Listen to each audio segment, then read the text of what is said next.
Okay, I just went ahead and laid stuff out to make things organized. These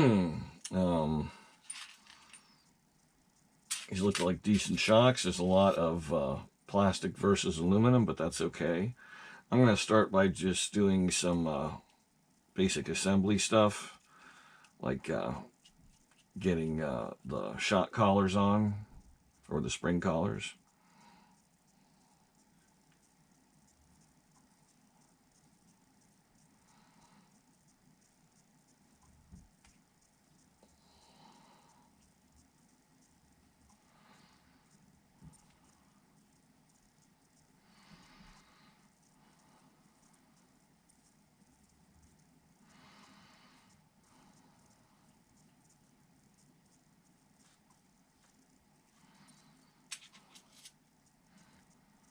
Now, these are plastic, so they don't have the little rim with the O-ring.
Get these little O-rings, and these little hex screws and put an O-ring over each of them. And this is going to seal our shock cap.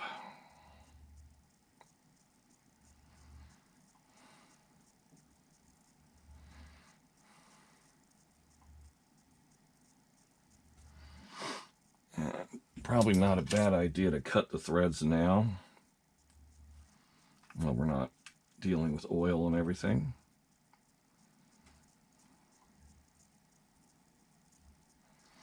Remember, you want to angle this when you're screwing it in the same direction as this. You can see where it would drill through at about a 45-degree angle.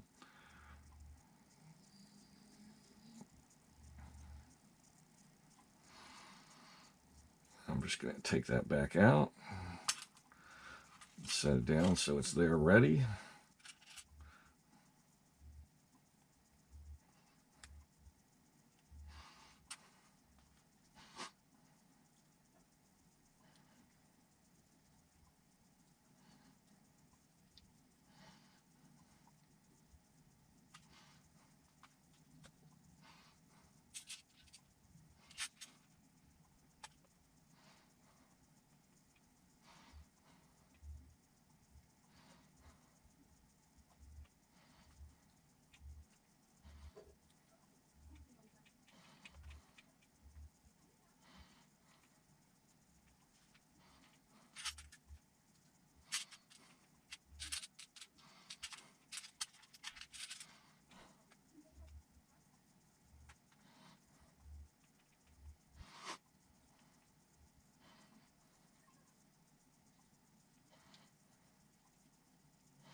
Okay, now we need our pistons. In the fronts, we are running a 1.1 millimeter by 5, and the 5 is the number of holes.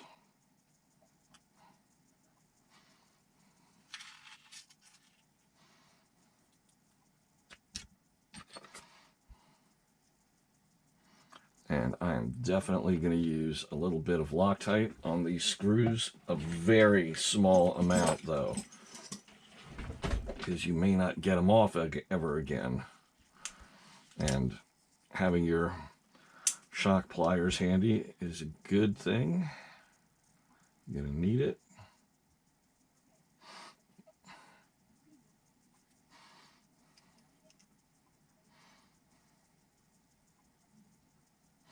Also, make sure you do this with the writing facing up.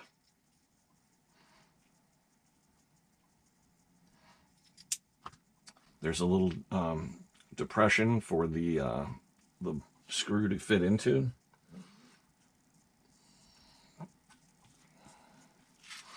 There's also a good selection of springs available in various tensions for this kit. You can get those in various stores or directly from Tekno. I just ordered a handful myself.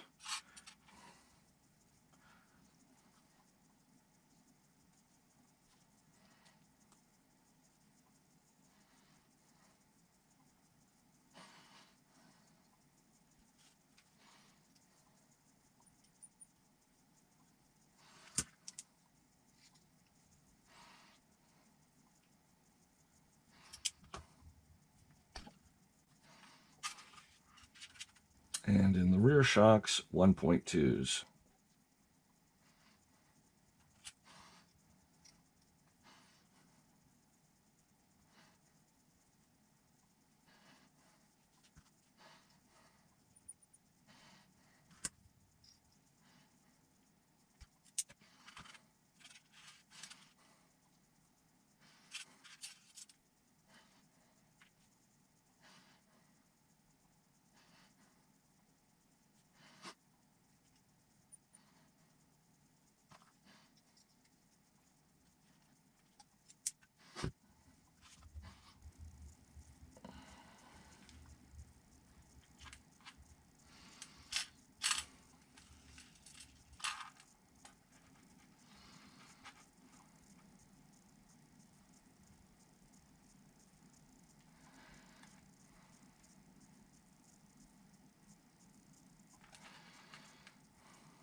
My bad. The O-rings go inside the cap.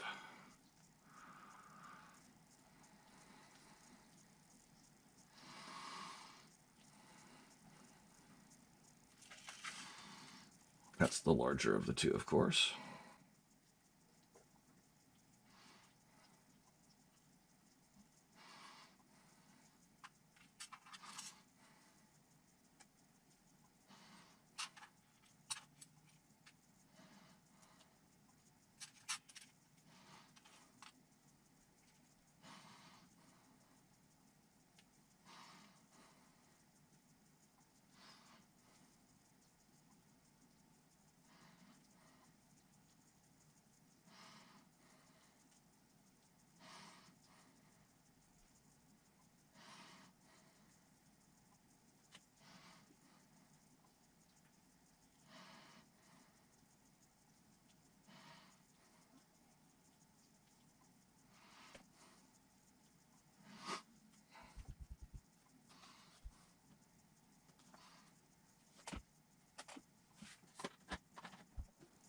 Now it's time to break out the green slime.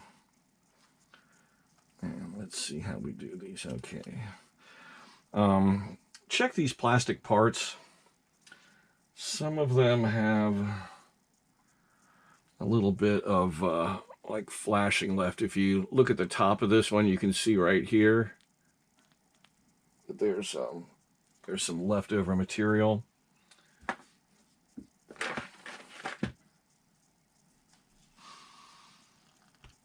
Let's take a hobby knife and clean that up.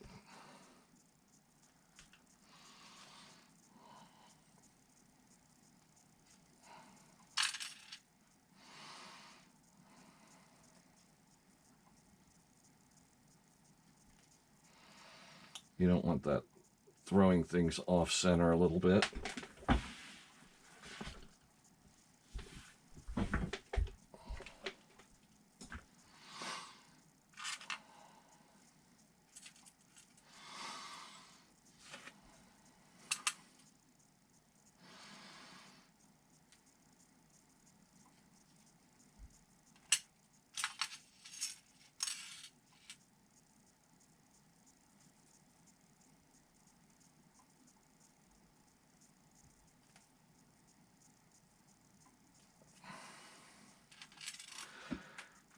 Okay, so let's do our stack. We get our spacers.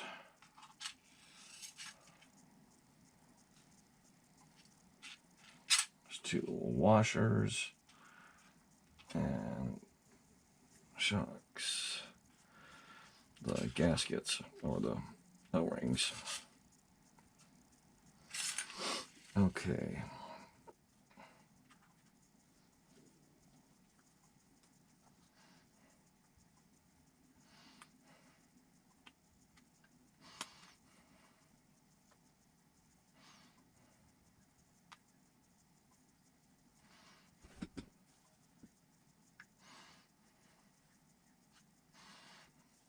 Okay, that's not good. Just a second. I just came across, I just noticed that a couple of these washers here have some material left on them too. Let me show you.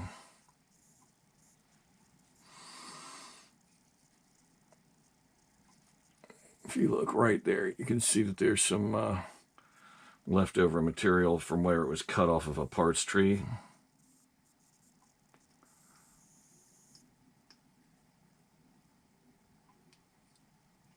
That's something you definitely want to clean up.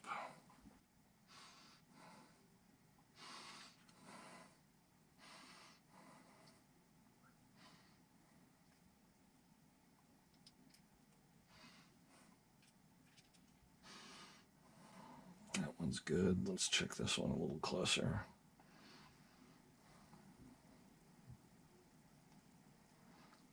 A little bit.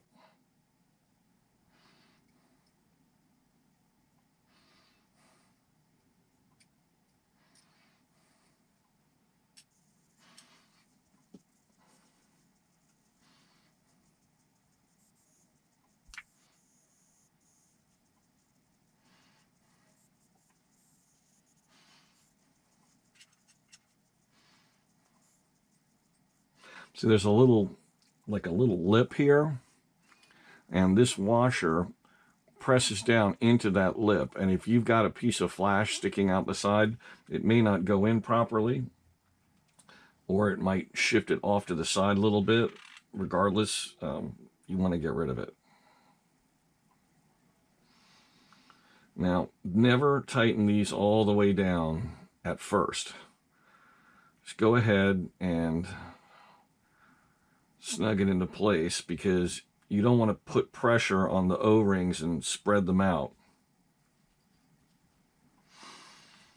Not until you've gotten your piston in.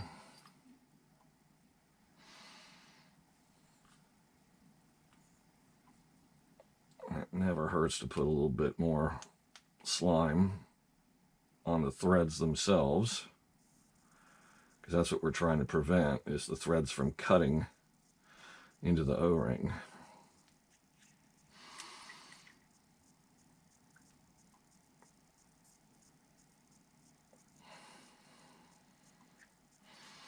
And just wipe off that extra slime and put it on your next O-ring.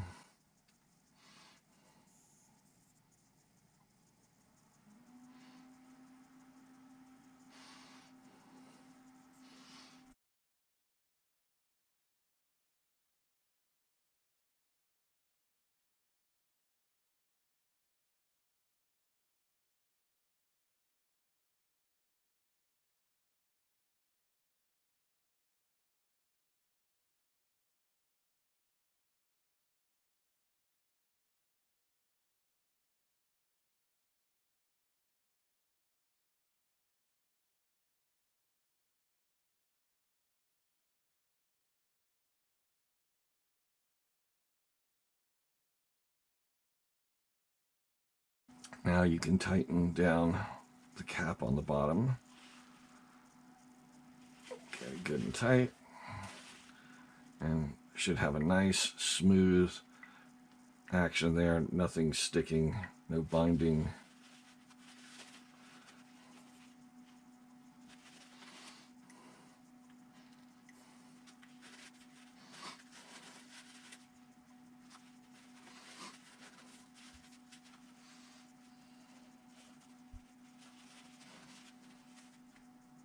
Now, they didn't call for any spacers under the piston. I may do that at some point. I may do it right now, because when the piston gets all the way to the very bottom, the shaft can flex to one side or another, and that makes it hard to initiate motion. Whereas if it's all off the bottom, even by a millimeter or two, it actuates much better. Also, since I am building this for a flatter, smoother track, I ultimately want the car to sit a little lower. So let me see what I've got in the way of spacers. I'm going to pause up.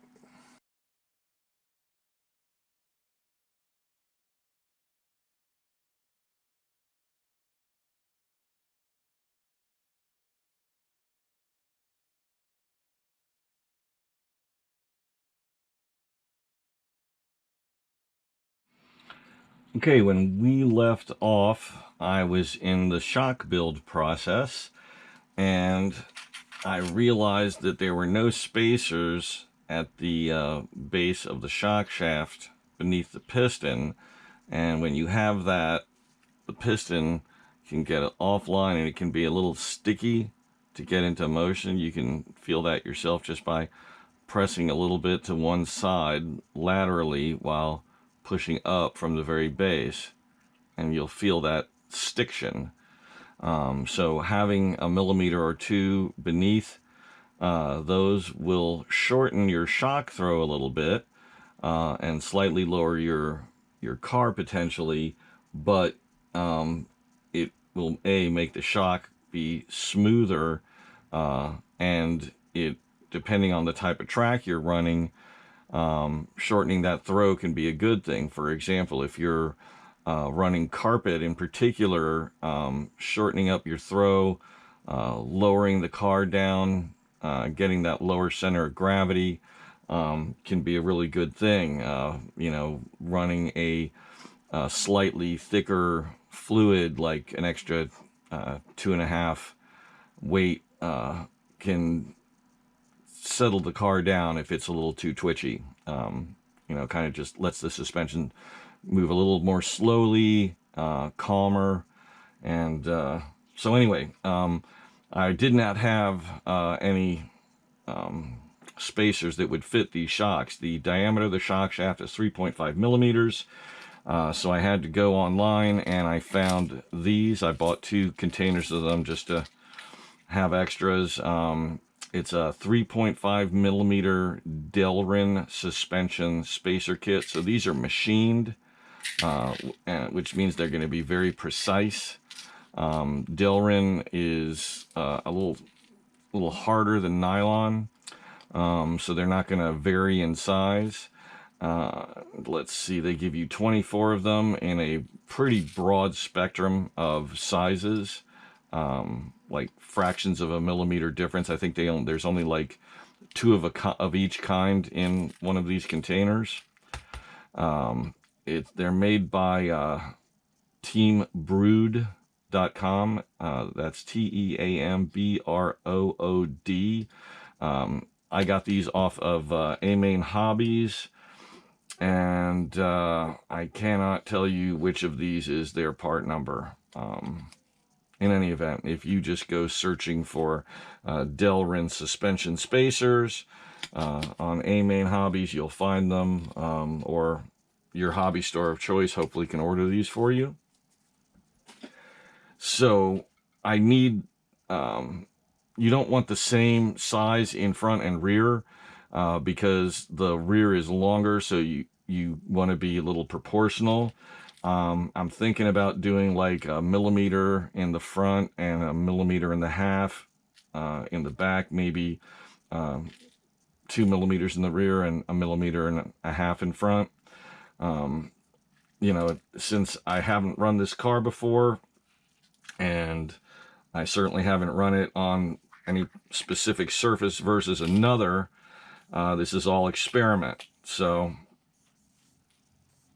I may err on the side of going a little larger, because the track I'm going to be racing at is pretty, it's a pretty hard and smooth track. It's all clay and, you know, blue groove type thing. So let me see what these are. Okay, that's a 3 millimeter. Might be a little big. Just dump these out.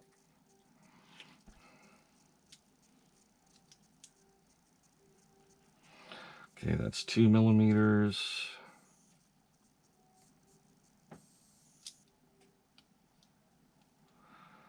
Three.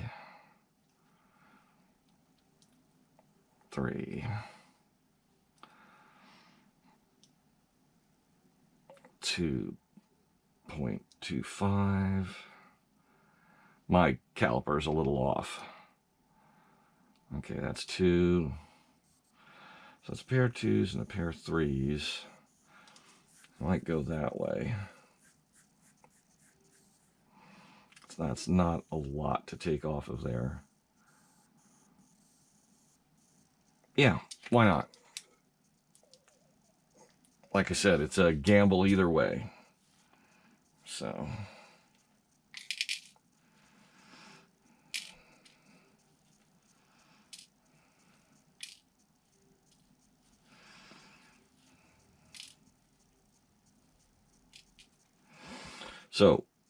remember how I told you not to tighten these caps down? Since I'm going to take this shaft off, I need to loosen this up again, because I don't want to tear the, I don't want to risk tearing an O-ring.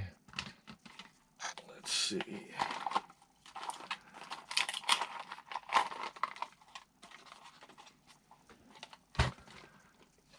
I'll just use the TLR stuff. I need to order some more green slime. I'm starting to run low.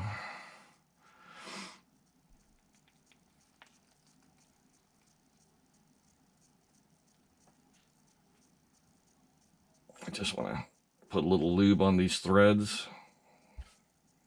so that hopefully I don't scratch anything up as I go through there.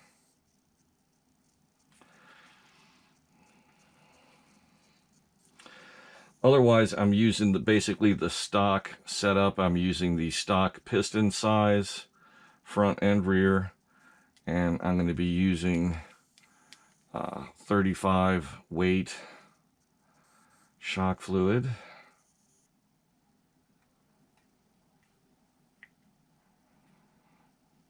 I can tighten that back down.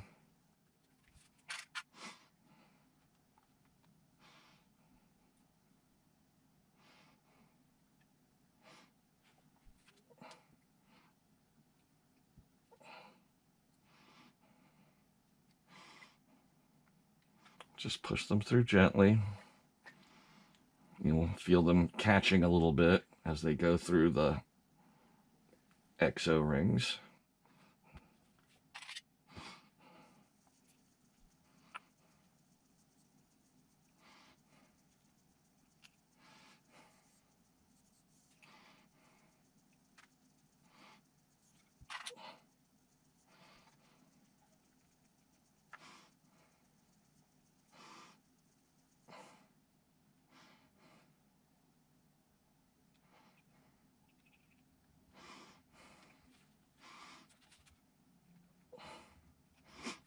Okay, onward. So those will go in the parts box.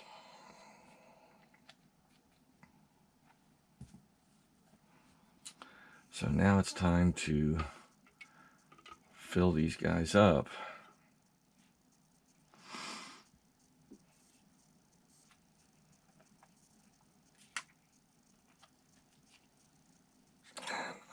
It's also time to refill this thing. It's getting rather low. I try to buy the big bottles. You're going to save a lot more money on the 4-ounce bottles versus the 2-ounce bottles. The 2-ounce bottles are more convenient to carry around. Buy these, fill your small bottles. Much easier way to go. Saves you money. Anytime you can save money, yeehaw, good thing.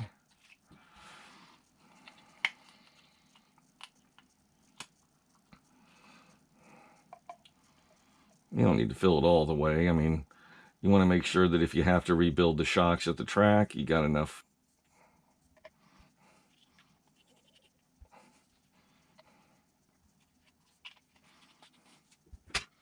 I don't use paper towels a lot because of the fiber factor, but they are handy, and at least to just wipe my fingers off. I don't use them on parts. Prefer these. So I've shown you this technique before, but I'm going to go over it again. I know you guys haven't seen all of the videos, so if you haven't watched a previous build, so don't fill it all the way. I'm like it's hard to see because of light and the dark colors. I'm like 1/8 of an inch from the top. Pull the piston all the way up and then pull down smooth and reasonably quick, but not too fast. And you'll see air bubbles come up through the holes in the piston and around the sides. You want to get all the air out of the base of the shock because it's hiding there underneath the piston. So start with the piston all the way at the bottom.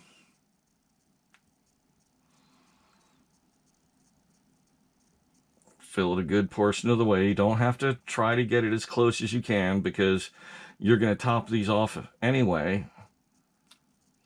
And don't pull down too fast. If you pull down a little too fast, this thing is just going to barf oil all over you. I mean, literally, it's going to shoot it out. And then you just let these wait until you can't see any bubbles. They will slowly rise and release, and that'll be ready for to top them off and move on to the next step. But be patient, get all the air out you can. If you don't think you got everything out, push the piston up again once you are sure that all the air visible is gone, because you don't want to draw air back under and then hope you get it back out, and repeat the process.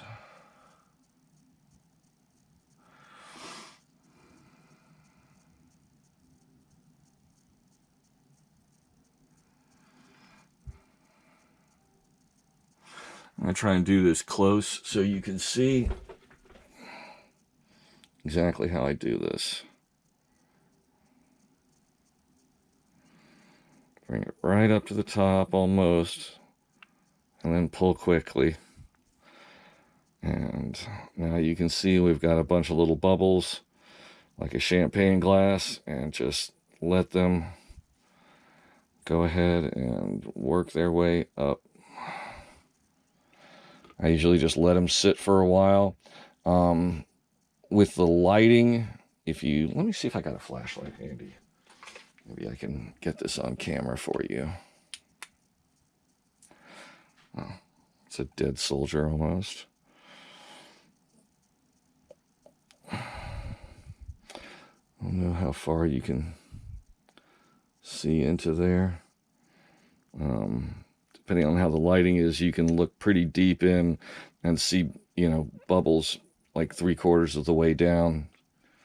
So just be patient and wait them out, because if you leave any air in there, you'll know it. Your shocks will be inconsistent at the least. So let's see if there's any chores we can do while we wait. Let's see, let me check the setup sheets for springs.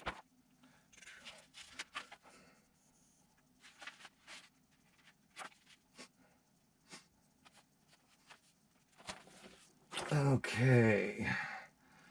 The sheet that I've been following has the yellow and orange, yellow front, orange rear, and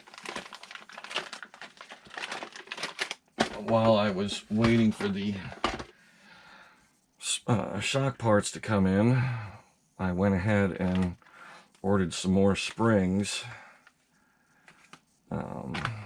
Let's see, rears,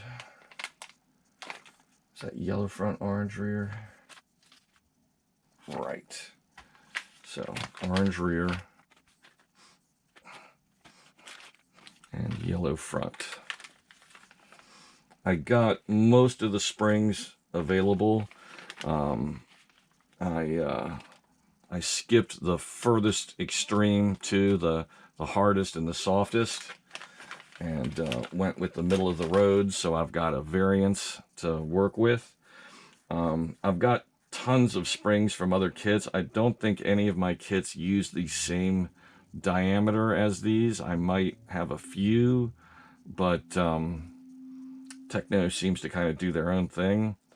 So just to be sure, I only went with Tekno as far as springs. So I need to set up another spring box.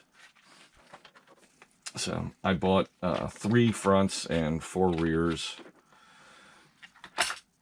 One of the things I'll do with springs is a lot of times I'll cut this piece of cardboard off where it's got the measurements, the length, the coil size, and the weight, and the color and the length, and I'll put that in the container, so when I take the springs out to use on a build, I know which ones are missing and where they came from, and then I arrange them by their weight. While I was waiting for the shocks, I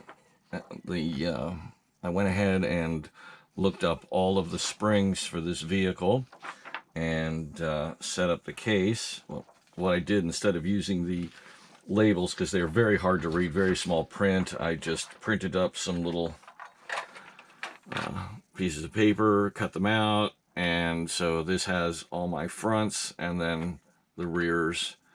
The 2 missing are obviously the yellow and the orange that I'm going to be using.